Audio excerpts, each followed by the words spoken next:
The air in the induction ward was the temperature of forgotten tears. It was a scentless, sterile cold that seeped through the thin gray smock they'd given Alaric, pricking at his skin and settling into the hollow of his bones. He sat on the edge of a polished alloy slab, one of 100 identical slabs stretching into the antiseptic gloom of the vaulted chamber. The only sound was the whisper of recycled atmosphere and the occasional, quickly stifled cough. No one spoke. The edict against it had been seared into them from the moment the gray, unmarked crawler had swallowed them from the holding pens of the lower spires. Alaric kept his eyes on his own hands. They were still his hands, he told himself, callous from a lifetime of tuning the harmonic drives in the tertiary generatorium, nails etched with faint, irremovable lines of coolant fluid, tools of a trade. But soon, the cold voice of the assessor had explained, they would become tools of the Imperium. There was a distinction, one he was not yet meant to understand. A soft, omnichordal hum vibrated through the slab. Alaric flinched. Down the endless row, he saw a figure, a woman with shaved scalp and vacant eyes, slowly lie back as her slab illuminated from within, a pale blue radiance outlining her form. A shimmering field, like heat haze, rose from the edges of the slab and enveloped her. When it cleared a moment later, she was gone. The slab was dark, inert, ready for the next occupant. The process was silent, efficient, and utterly devoid of ceremony. It was not an ascension, it was a transaction. His own turn came without fanfare. The slab beneath him glowed, and the cold became a tangible force, pressing him down. The haze rose, and for a moment, he was suspended in a silent blue-white void. Then, a different kind of cold, not of temperature, but of absence. He was elsewhere. The new room was small, hexagonal, and made of a dark, non-reflective material that drank the light from a single, recessed lumen strip in the ceiling. In the center stood a tapered plinth, and on it rested a single object, an injector, sleek and sinister, filled with liquid that swirled with metallic, mercurial flecks. A door he hadn't seen hissed open, and a figure entered. It was humanoid, clad in the austere gray and crimson of a medico-imperialist technocrat.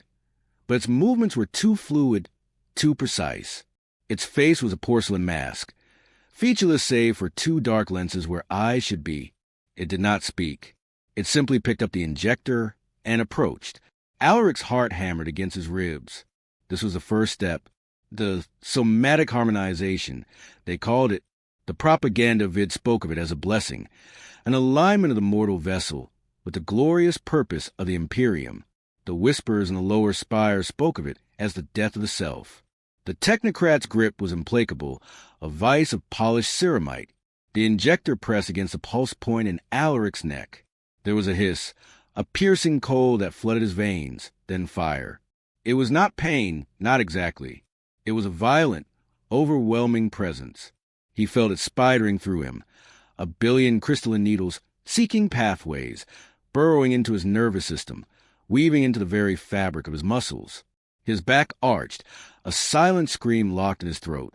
His vision dissolved into a storm of fractal data, geometric shapes resolving into schematics of his own biology, heart rate, synaptic load, endocrine levels, all annotated in a swift, scrolling script he couldn't read but somehow understood. As quickly as it came, the storm abated.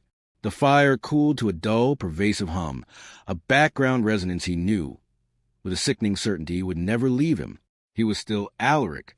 He remembered his name, his past, the smell of ozone and hot metal from the generatorium. But it was as if those memories were now objects on a shelf, observed from a slight, chilling distance. His emotions, the fear, the panic, were still there, but muted, dampened, as if heard through a thick wall. The technocrat released him and stepped back. A holoscreen flickered to life on the wall, displaying a string of designations and codes. At the top it read, Unit A 77-441 Alaric, Somatic Harmonization, complete, proceeding to cognitive calibration. The door hissed again. This time, it led to a corridor that curved gently upward. A soft, pulsing light on the floor indicated he should walk. He did. His body moved with an unfamiliar efficiency, each step measured, each muscle firing with optimal, wasted energy. The hum within him seemed to synchronize with the pulse of the guide lights. The corridor opened into a vast, cylindrical chamber that stole what remained of Alaric's breath. It was a library of minds.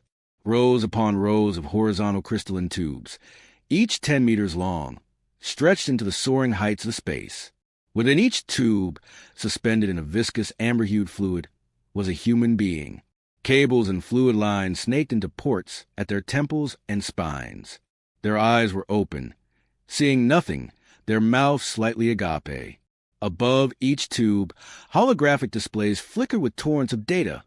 Mathematical proofs, tactical simulations, philosophical treatises, astronomical calculations. These were the calibrated. Their organic brains had been scrubbed of individuality, linked in a vast, wetware network called a New-Sphere Nexus. They were no longer tools. They were processors. Living, breathing logic engines solving the problems of empire. Alaric's guide lights led him around the perimeter, avoiding the tubes. He felt the gaze of 1,000 dead eyes, the weight of 1,000 silenced minds. The hum inside him spiked, a sympathetic resonance of dread. This is not my path. The thought came, clear and desperate, a relic of his old self. I am a mechanic, not a thinker. He was ushered into a smaller, brighter chamber. Here, the air buzzed with aggressive energy. In armored chairs, beings that were more machine than human, their limbs replaced with servo-powered actuators, their skulls plated with steel, optic implants glowing with red light, were being tuned by teams of technocrats. Sparks flew as a shoulder joint was welded. This was the path of the legionary. The body remade into a weapon, the mind narrowed to tactics, loyalty, and combat protocols. The smell of scorched metal and ozone was horribly familiar, a grotesque parody of his old workshop. Again he was led away. His somatic hum seemed to quiet, as if rejecting the martial frequency. The final chamber before his destination was the most disturbing of all. It was quiet, dimly lit, and lined with upright, translucent capsules. In each stood a figure, serene and beautiful, their features subtly optimized to a standard of flawless androgyny. Fine filaments like golden thread connected from the capsules to a central, throbbing crystal. These were the sirens and emissaries. Their personalities had been carefully pruned, their empathy amplified and then weaponized.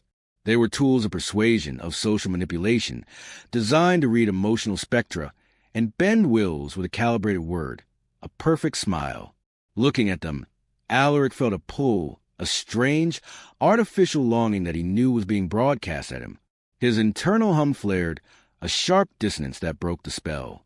He looked away, cold sweat on his brow. The guide lights finally ended at an unremarkable door labeled Facility Kappa, Specialized Artisan Assimilation.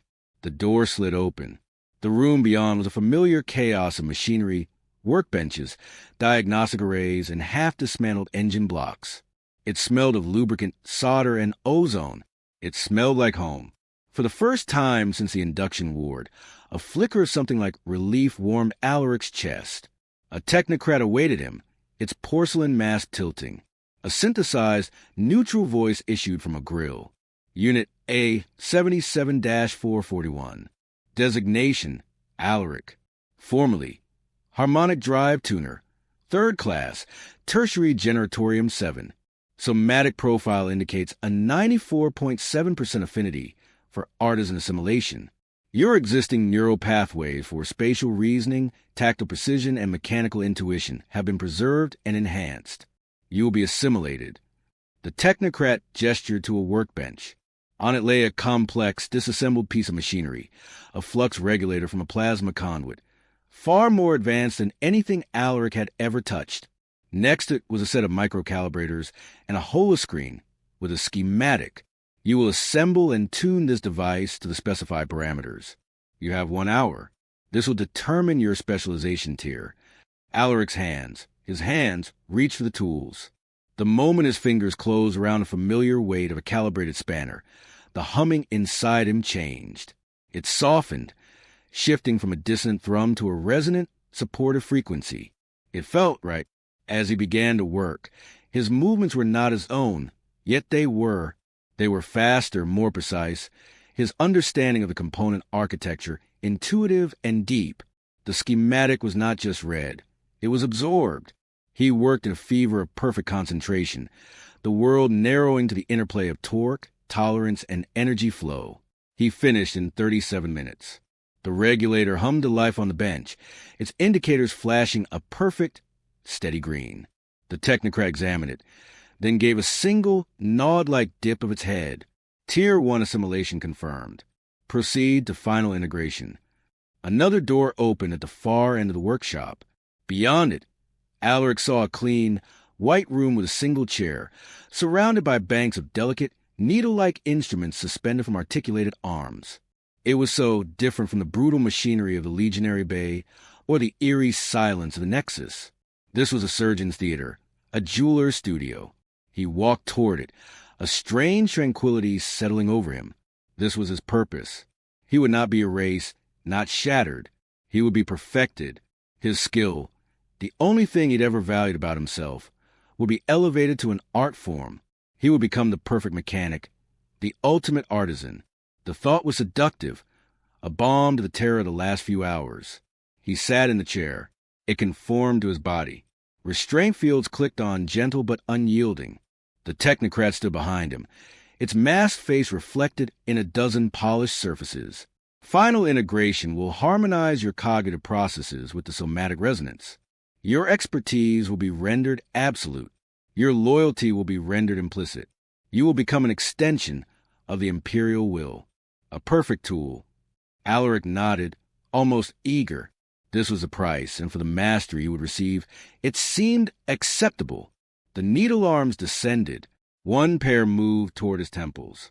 Fine, hair-thin filaments extended from their tips, seeking the ports that had been grown there during harmonization.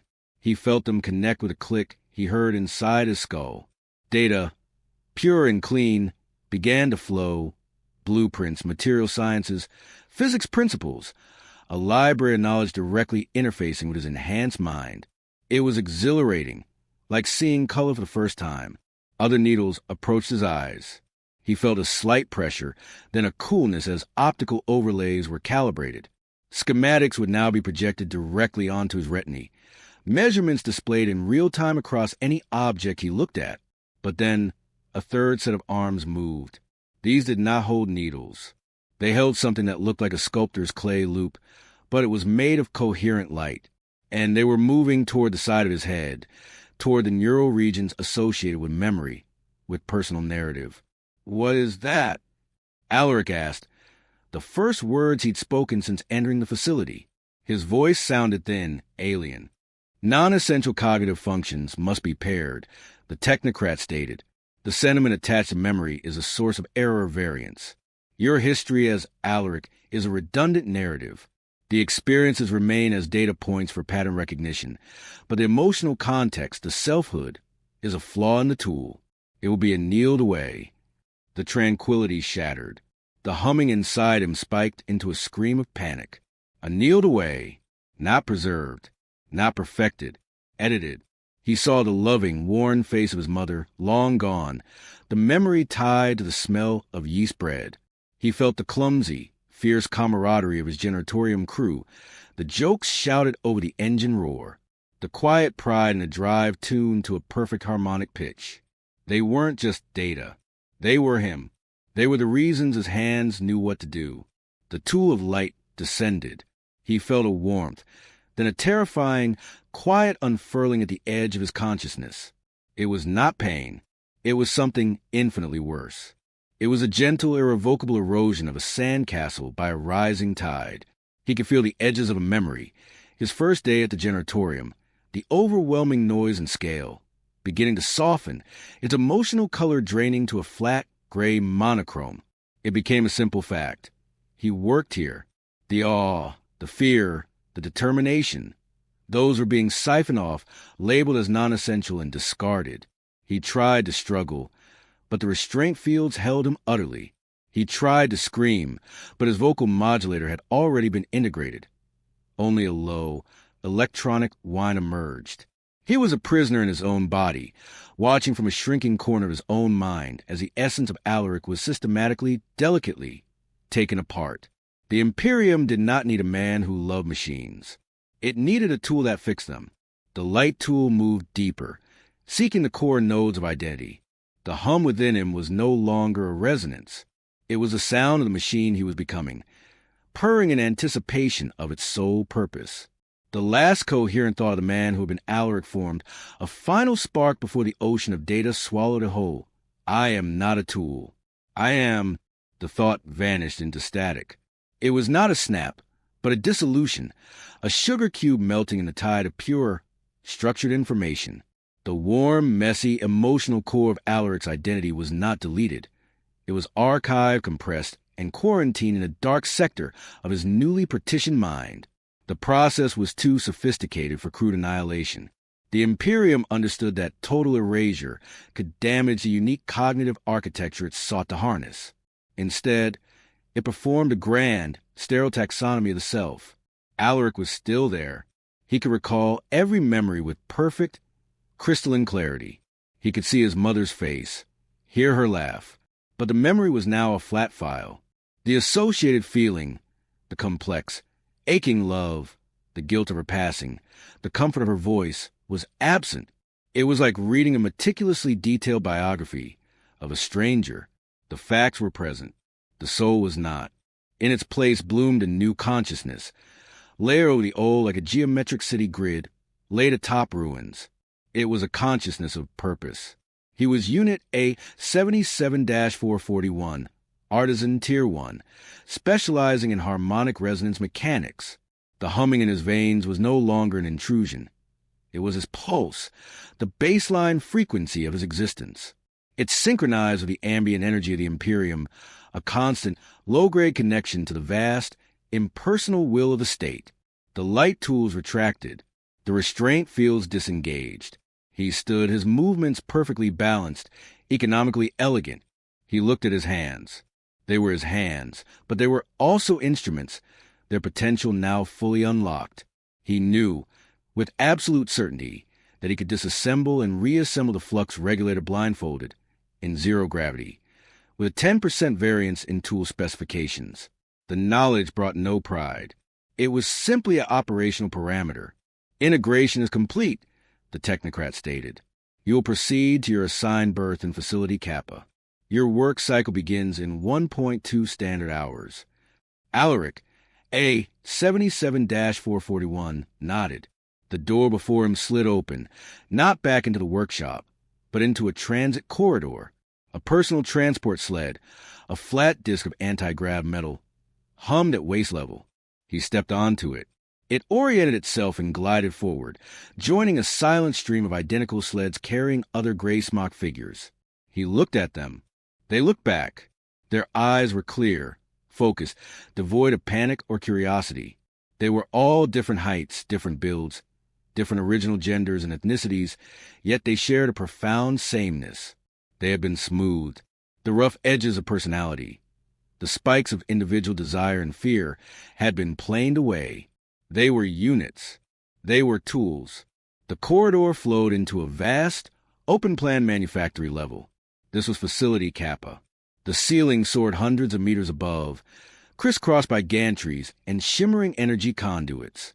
Below stretched an endless landscape of workstations, each a node of intense, silent activity. Some units worked on microscopic circuitry under lumen lamps. Others directed robotic arms and the assembly of starship engine components. A symphony of precise motion, conducted in near total silence. His sled delivered him to Station 441. Before him was a project, a power core for an Astartes battle plate, a miniature sun contained within layered fields of force and ceramite. It was malfunctioning, its harmonic stabilizers drifting out of alignment, causing a dangerous cascade that would, within hours, result in a containment breach. The problem was exquisite in its complexity. To A77-441, it was also immediately obvious. His hands moved. Tools were selected from the array, beside him with unconscious grace.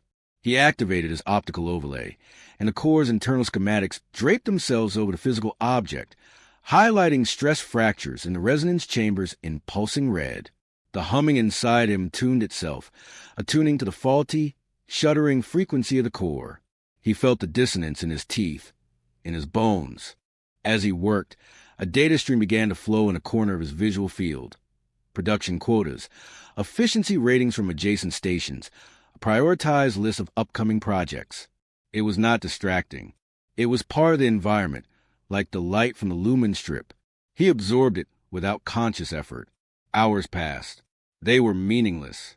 He was aware of biological needs, thirst, hunger, fatigue, but they were registered as system alerts to be addressed during designated maintenance periods. When a soft chime sounded in the facility, every unit at once disengaged from their work and moved in unison toward a recessed wall where nutrient dispensers glowed. A 77-441 received a paste cartridge and a hydrator tube. He consumed them standing at his station. The paste was nutritionally optimal, flavorless. The water was tepid. He returned to the core.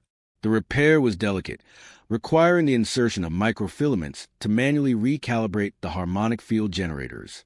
It was work that would have taken his old self weeks, with a team of specialists and a mountain of diagnostic equipment. He performed it alone in hours. As the final filament was seated, the core's ominous shuddering ceased. Its emitted light shifted from an angry orange to a stable, cool blue. A status rune flickered green in his overlay. Stabilized. Efficiency, 102.3% of spec. A line of text scrolled beneath it. Unit A 77-441. Performance at 118% of projected efficiency. Logged. There was no satisfaction. There was only the acknowledgement of a task state shifting from incomplete to complete. He looked at the humming core, this piece of technology that could power a demigod's armor, and saw only a series of solved equations. The work cycle ended with another soft, omnichordal chime. The units on his line downed tools in perfect unison and stepped onto waiting transport sleds. A 77-441's sled carried him not back to the induction ward, but deeper into the facility to the residential cloisters. The cloister was a honeycomb of small, identical cells. Each was 3 meters by 3 meters, containing a resting pallet, a sanitizer stall, a small alcove for personal effects, empty, and a terminal screen. The wall was a transparent alloy looking out onto a vast, artificial vista, a holographic projection of the Imperium's crown jewel, the throne world of Terra, but version from a mythical, golden age, gleaming under a clean sun. It was beautiful, stirring, and utterly false. A 77-441 entered his cell. The door sealed behind him. He stood for a moment, looking at the projection. The data stream in his visual field had diminished to a slow tick of system updates and the next cycle schedule. In this relative quiet, a ghost stirred. It was not a memory. It was a glitch. A synaptic cascade, a misfire from one of the quarantined sectors of his mind. A fragment of emotion, detached from its source memory, floated into his conscious awareness. It was a feeling of profound, aching loneliness. It had no image attached, no face, no cause. It was pure, undiluted effect, and for a split second, it bypassed the dampeners. The humming in his veins spiked into a sharp, discordant whine. A 77-441 staggered, putting a hand against the cool wall. A system alert flashed red in his overlay. Neural variants detected. Initiating diagnostic. The feeling vanished, crushed under the sudden, overwhelming surge of the somatic resonance. The humming reasserted itself, smoother, stronger, washing the irregularity away. The alert faded to yellow, then green. Variants corrected. Scheduling deep scan for next maintenance cycle. He straightened. The moment was over. He was again perfectly calibrated. He moved to the sanitizer stall, removed his smock, and submitted to the brief. Intense spray of cleansing agents and disinfectant. The process was efficient, thorough, and left the skin feeling like inert polymer. He lay on the pallet. The lights in the cell dimmed to simulate night. The holographic Terra glittered silently. Sleep for the calibrated was not true unconsciousness. It was a low-power mode, a period of defragmentation and memory processing. The data of the day was sorted, indexed, and stored.